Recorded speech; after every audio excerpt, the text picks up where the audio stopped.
It's always the solution, isn't it? A cup of tea. Anything can happen in my life and I'd stick the kettle on. Tough day at work, toasted sandwich. Nan's dead, I'd make a brew for all of them. The last one would have to be a bit more mournful, mind. Maybe leave the tea bag in a bit longer.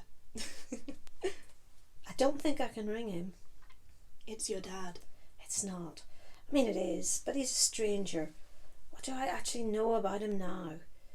His name, his phone number, the fact he disappeared for the last 12 years. He wants to know you, though. That's what the letter was about. He wouldn't have written it if he didn't want to come back into your life.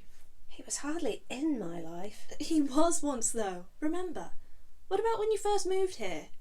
He took us to see Ratatouille at the cinema, then tried to cook us actual ratatouille afterwards. First time I saw a fire engine when it was zooming towards my house. Exactly.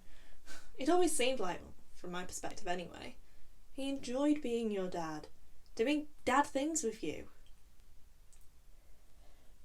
What do you think of the letter, truthfully? I thought it was quite honest and sentimental. Do you remember the football game he was talking about? It was the first one he took me to. White Hart Lane.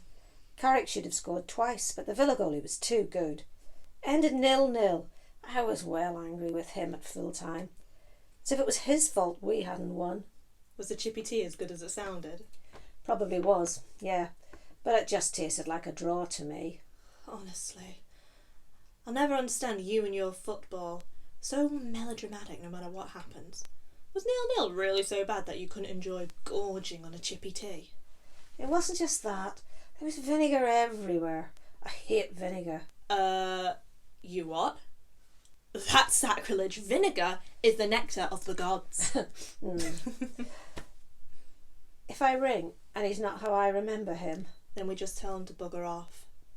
However far you want to take this, it's completely down to you. Hello?